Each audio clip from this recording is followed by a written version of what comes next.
congratulations to the Scituate Facts for putting on this really important event. So very quickly, so I direct the Center for Adolescent Substance Abuse Research at Boston Children's Hospital. And I have been coming to Scituate for 8 years now, or 6 years, sorry, 6 years, to talk to community members and students. And so it is a wonderful chance to get to talk to you all, a new group. And I'm also a parent. And I have a 21-year-old and an 18-year-old, so I very much have been in the thick of raising teens, which is by no means for the faint of heart. So anyway, so thank you so much for coming today. So you might all remember these angels, these happy-go-lucky young children. And then somewhere along the way, they turn into adolescents, a little bit different in terms of their, style. Now, we used to think that brain development was pretty much done by age 12. So, the brains in young people were the same as adults. However, we are now in the age of the brain, and so we've had a tremendous amount of research in the last 20 years, really since the early 90s, on the living brain, so that we now know so much more about what is going on that might be underlying the transformation that we're seeing in our young people. So you probably heard of the sea change that has happened, which is that we now know that adolescence is a sensitive period in brain development, and the brain is still developing until about the 20s. But what I want to do is I want to unpack what that means, go into a little bit more detail about that. So I'm going to focus on these two words, sensitive period, and what that means. So that has a very specific meaning in brain science.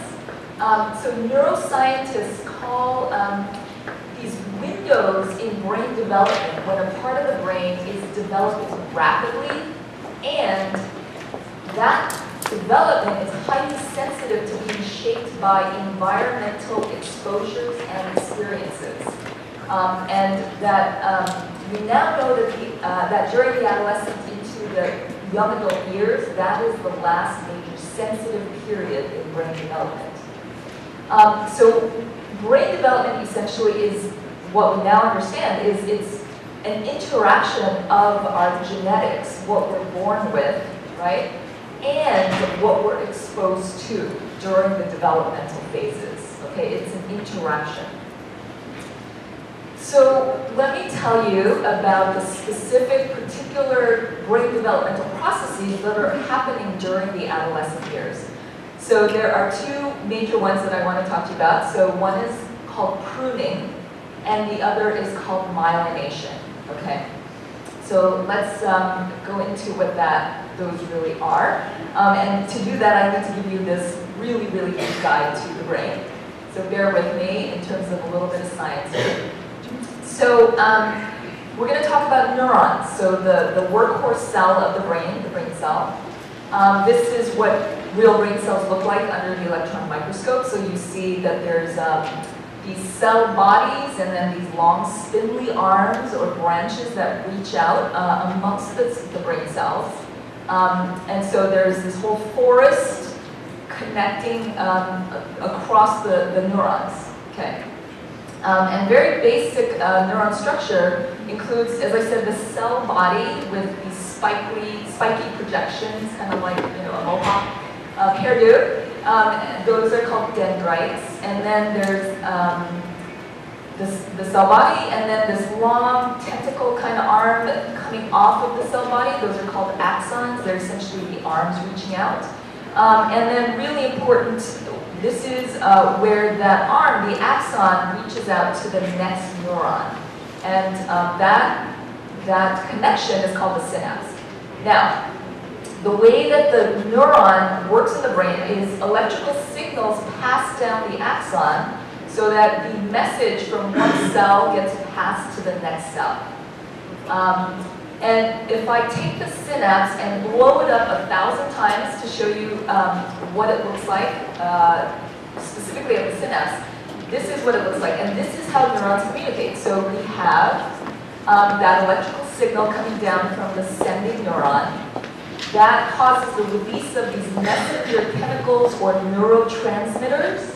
And then those chemicals get bound by these little receptors, like little docks that they dock onto.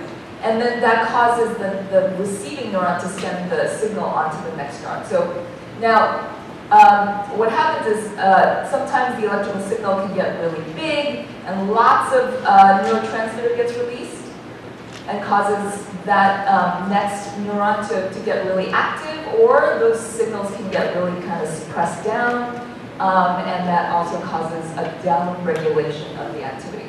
So I go through all this explanation because this is what is being manipulated and changed when substances are introduced into the brain. Okay? It actually affects the amount of neurotransmitter that gets released and the activity of these neurons. Now, back to brain development. So up until about age 12, there's a rapid growth of neurons in the brain, and you might know this based on the size of a baby's head versus the size of a teen head, right? You get a lot more neurons growing. But around age 12, neurons start to undergo something called pruning based on the use it or lose it rule. So what happens is connections between neurons that are used a lot, they get strengthened and kept, but the connections that are not being used, they get pruned away, all right? So here's just to show you an illustration. So at birth, we don't have as many neurons as we're gonna get. There's this rapid growth of neurons, and then you start to see in adolescence this pruning back of these connections, okay? Now, at the same time that the pruning happens, myelin starts to cover the axons and thicken. Okay, so what is myelin? Myelin is this fatty white substance that covers the axons and acts like insulation on an electrical wire. Okay, it helps to kind of preserve the electrical signal, and it helps neuron signals to travel 100 times faster. Okay, just like the insulation on an electrical wire. So this shows a picture of somebody's actual brain where they were able to strip away a lot of other parts just to really show you some of those what we call the myelinated axons or white matter tracks in the brain. And I call this the brain's information superhighway because this is the highway on which those brain signals pass between different parts of the brain. So from the front of the brain to the back of the brain, from the two hemispheres, okay? So this is really critical for proper brain function. And today, scientists know more and more about what we call the brain's connectome, which is the brain wiring, these sort of fibers that link different parts of the brain. And we're realizing through our research how important the connectome is in proper brain function. That a lot of times what underlies things like autism, ADHD, depression, other major psychiatric disorders, that there is often something that is different in terms of the brain wiring that is underlying those psychiatric disorders or brain disorders. So I want to show you, so we now know that pruning and myelination are what are happening well into the mid-20s. And this little video is based on brain scans that were conducted between ages 5 and 20. And let me show you what it looks like to be going through adolescence in the brain. So this is going from the unmyelinated gray matter to myelinated white matter. So let me just do that one more time because I just think it's so amazing.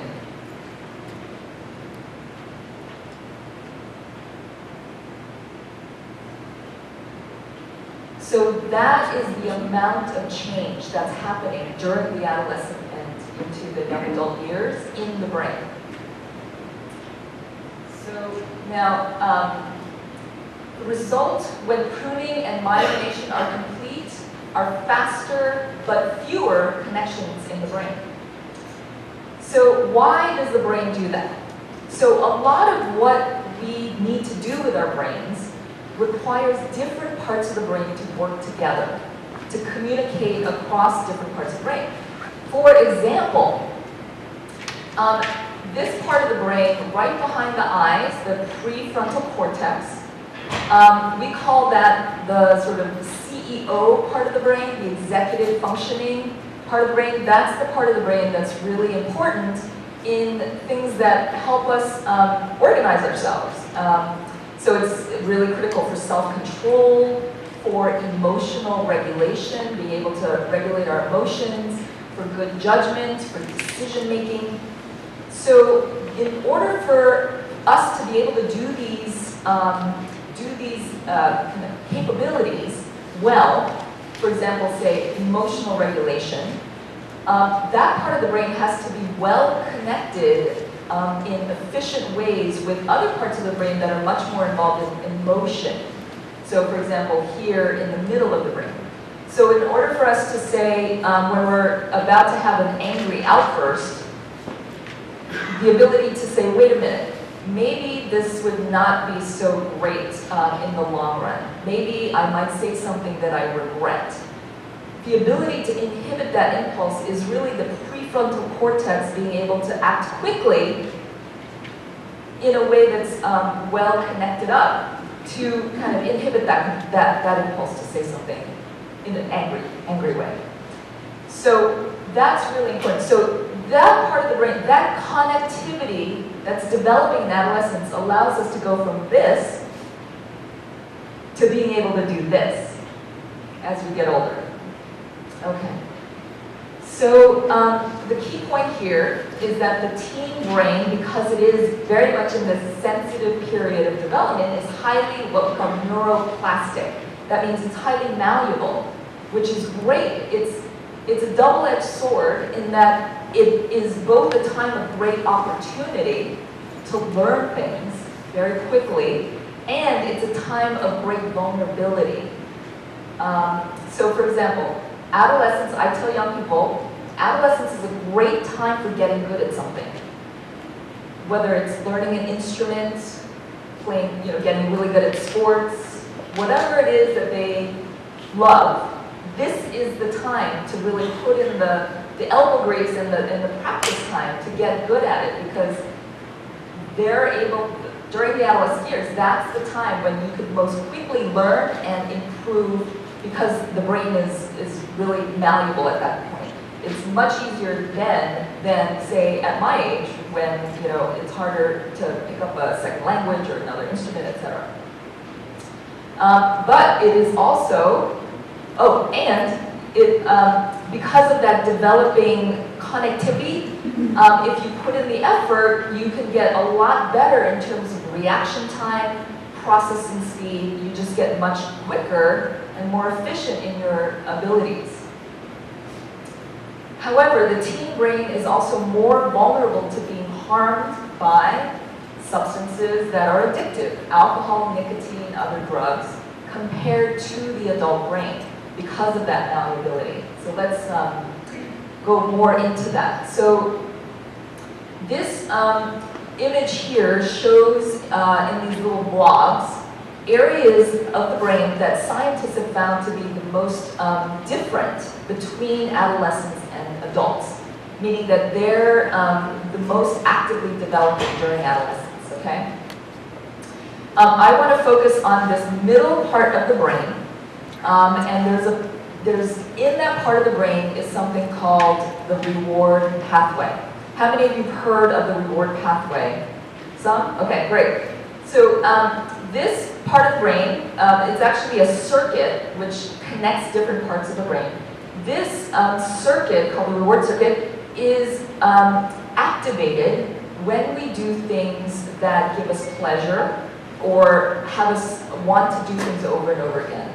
This probably was evolved in human brains because it made sure that we did things that helped us survive as a species. So this is what gets activated when we eat good food, when we have sex, so procreation, when we cooperate socially, hang out with our friends. So this really is underlying that, giving us pleasure. Now, so as I said, natural rewards elevate. So that part of the brain is involved in the release, remember the neurotransmitters, the release of dopamine, which is a chemical that is involved in feeling pleasure. So as I said, natural rewards elevate dopamine levels, eating good food, sex, etc. Now, it turns out that that reward pathway has differences in terms of its function across different age groups. So scientists actually did MRI studies where they put children, teens, and adults inside the scanner and had them play games in which they could earn rewards, and the rewards were small size, medium size, or large size, and this was real money. And then they actually looked at the activation of that reward circuit in the different ages. Here's what they found. They found that adolescent brains showed a stronger response to large rewards compared to either children or adults. And so teen brains seem to be more strongly responding to highly stimulating activities, like, for example, roller coasters, or highly stimulating video games, and of course, substances are highly stimulating. And it turns out that the reward pathway is activated by every single addictive substance. Marijuana, alcohol, heroin, cocaine, nicotine, etc. Those substances activate this reward pathway in the brain. But they don't just activate it, as natural rewards do. They activate it much more strongly compared to natural rewards, which is why these substances are so addictive. They create a very strong response. For example, amphetamine actually activates what we call the nucleus accumbens. That's one of the brain structures involved in the reward pathway. It activates it 10 times more strongly than food, which is why people start to, once they get addicted, just need the drug and not the food. And nicotine, also cocaine, these are all very highly stimulating. And sure enough, adolescent brains seem to be much more prone to addiction. So this data is from survey data where a national survey where adults were interviewed, and they were asked when they started their first drink, and they were asked questions about their use of alcohol that might meet criteria for addiction. And what they found was that the younger somebody said they started, the higher the likelihood that they had an addiction at the time of the interview. And so you could see that there's this strong relationship between age of first drink and having a problem with alcohol. Now, we see the same pattern with every substance of abuse. This is marijuana, and we could say that for nicotine, for opioids, etc. So now, I want to also highlight this part of the brain, right? The prefrontal cortex. This is another part of the brain that's, very much in development in adolescence into young adulthood. And as I mentioned, prefrontal cortex, it's critical for executive functions, such as impulse control, decision-making, organizing, etc., attention, focus. So it turns out that in adolescence, the nucleus accumbens, which is that part of the brain, that reward pathway that makes us want to do something over and over again, I'll call that the gas pedal. That is developing much more rapidly in adolescence than the prefrontal cortex. The prefrontal cortex takes the longest to get fully connected up and myelinated. with other parts of the brain compared to the nucleus accumbens. So what I say is that the gas pedal, this is like the gas pedal developing faster than the braking system of the brain. So that's also happening during the adolescent years.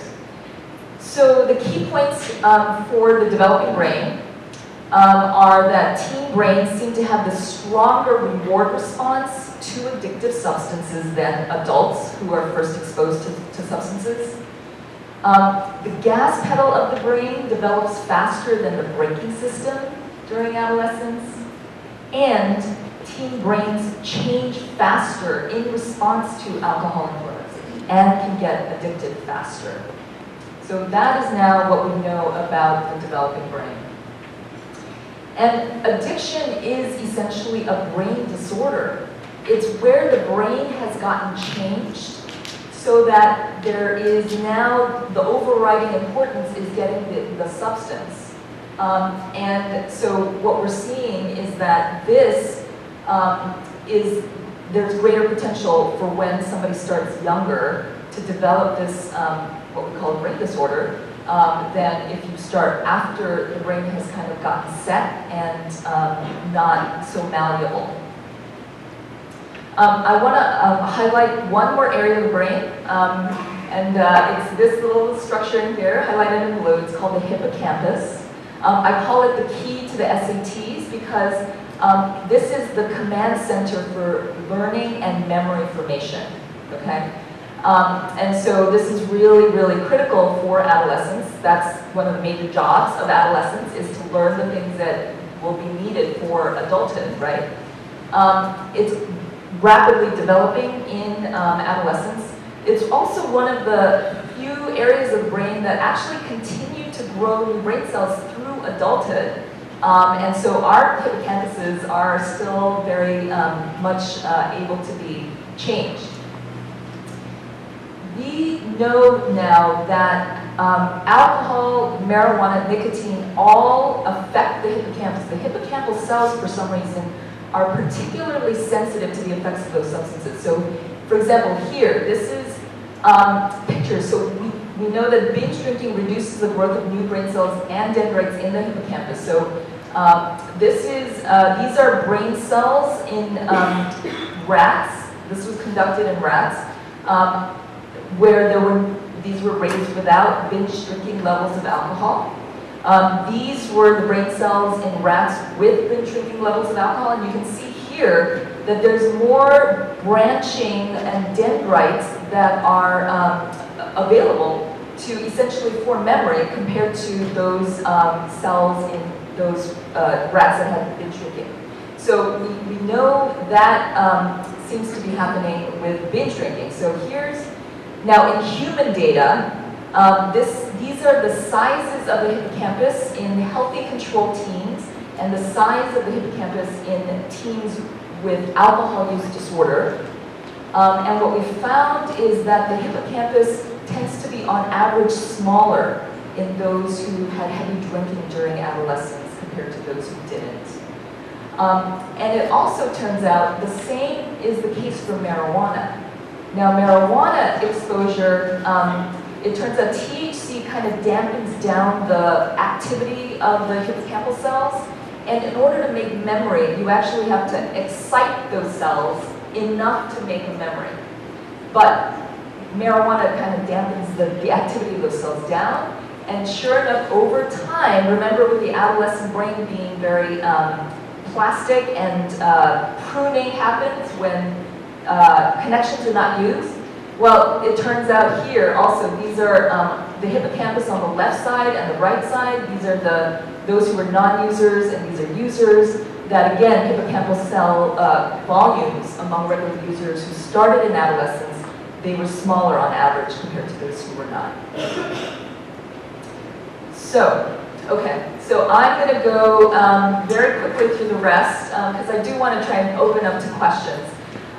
So I'm not going to go deeply into e-cigarettes because you have a whole vaping workshop coming up, but I did want to really mention this because this has become so huge. So I was just told by Anne-Marie just before this talk that the latest survey showed that in Scituate High School, that there were 40% of students saying that they had vaped in the last year, I guess, right?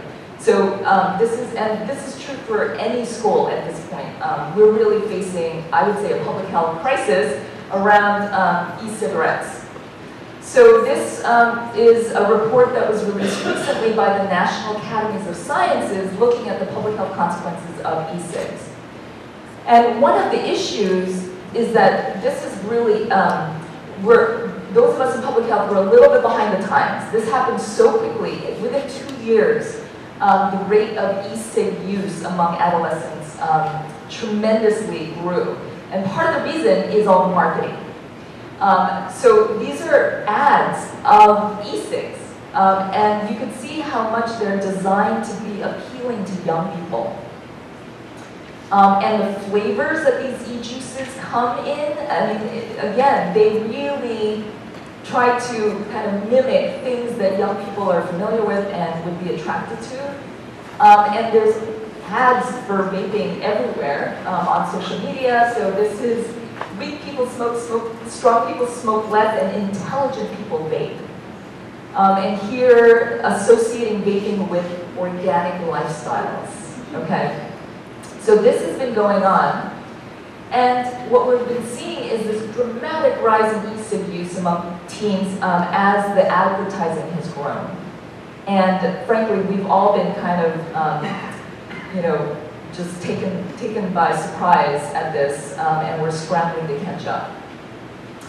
And so most recently, one of the biggest reasons for the big rise in use among young people is this, the Juul.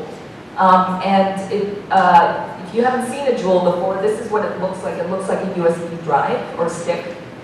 So very easy to hide and kind of disguise. These are the pods that have the e-juice with the nicotine in it.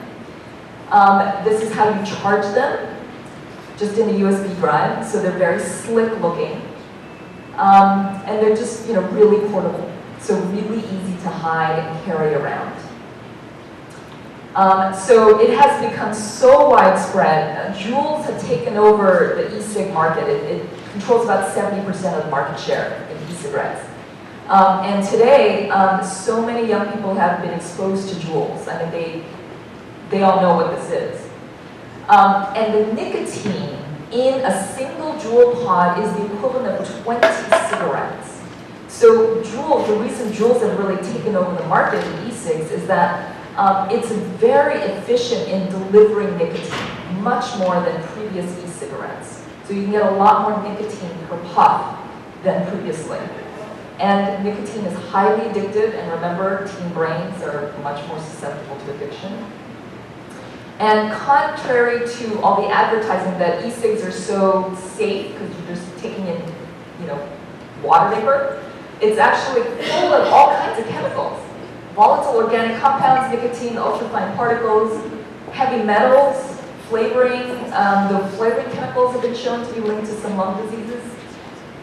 And recently, a report came out in the journal Pediatrics, where a group of e-cig users, specifically Juuls, were recruited and their urines tested. And we now see that there are cancer-causing chemicals that they're taking in. For example, they found e-cig users had 3 times the higher levels of all these chemicals that I'm not even going to pronounce.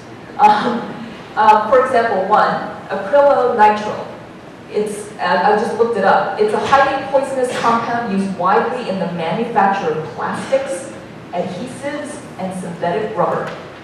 And so there are these things in the e-cig vapor. So what can parents do? So successful strategies based on science. So this is one of my favorite slides to show as a parent to other parents. So this was from a national survey of high school students. These were the top reasons they found for students to say why they abstain from marijuana. This was among US 12th graders. This is data from 1996 to 2012. And you can see that the trend in those saying that, oh, there's great risk of harm if I use this, that those have been going down. So great risk of psychological harm or physical harm, those are going down. However, what's not going down is that my parents would disapprove. This is now the most strong reason that young people are saying they don't use, because they know their parents would disapprove. Now, so let me give you some evidence-based parenting strategies, okay? So one of the key protective factors that research has shown over decades of research is on parenting style. And this is defined by two dimensions: parent responsiveness and warmth, and parental monitoring and control. Now, when you have low warmth and low monitoring and control, we call that style neglectful, okay? If there's high warmth but low monitoring and control, that's permissive. The sweet spot is this, what we call balanced parenting style. That is high responsiveness and warmth and high monitoring and control. So what does that look like? So this is a survey questionnaire that we give to adolescents to find out about parental responsiveness and warmth. These are some of the questions. My parent makes me feel better when I'm upset. They listen to what I have to say. They like me just the way I am. And they tell me when I do a good job on things. So these are dimensions of what we call parental responsiveness and warmth. It is not my parent makes rules without asking what I think, is too busy to talk to me. So the studies have shown that higher parental warmth in 7th grade predicted higher school engagement, higher educational aspirations, higher GPA, higher college enrollment. So this is really powerful. This is really a major protective factor for young people. Now, here's something that you can do that encourages that parental responsiveness and warmth. Eating family dinners together. So this study actually looked at the relationship between the number of times a week that families ate dinner together, and the likelihood that the teen reports smoking daily or being drunk at least monthly. And if families ate dinner 3 or more times a week together, that significantly reduced the likelihood that the teen was using smoking or drinking. So 3 or more times a week.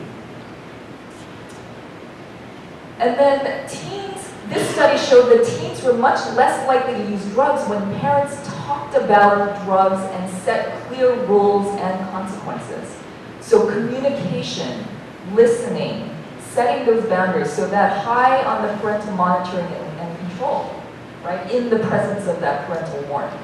And here again, those who said they never talked to their parents about these things had a greater risk of reporting use of alcohol or drugs. And I would say that the magic word for balanced parenting is nevertheless. Okay? I hear you, and I understand what you're trying to say. Nevertheless, as your parent, what? Nevertheless, okay? And of course, be a good role model, because we actually take in a lot more information just by sort of watching and witnessing than you would think. So being a good role model in terms of how we as parents, model using substances, using alcohol, etc., drinking, driving, etc. So, in summary, what parents can do: show warmth and caring, give positive feedback, eat meals together as a family, be a good example, communicate clear rules and expectations, and know where your teen is, what he or she is doing, and who his or her friends are. So that's it. It's pretty straightforward. I know it's very hard to implement, but this is it. So just to wrap up in terms of resources for you, there's a lot over there. I'm really impressed with how much has been prepared for you. It can be hard to know what to say in those conversations, and there's a great resource at www.drugfree.org, a talk kit for parents, which gives specific things that you can say to start conversations and how to respond to your child. And then in terms of the vaping epidemic, the e-cig use, there are resources, Smoke-Free Teen, there's teen.smokefree.gov, in Massachusetts, there's the Quit Line. So these are things that are available for young people who are, a lot of them are at this point addicted to nicotine. And so I will be here for questions, and I thank you for your attention.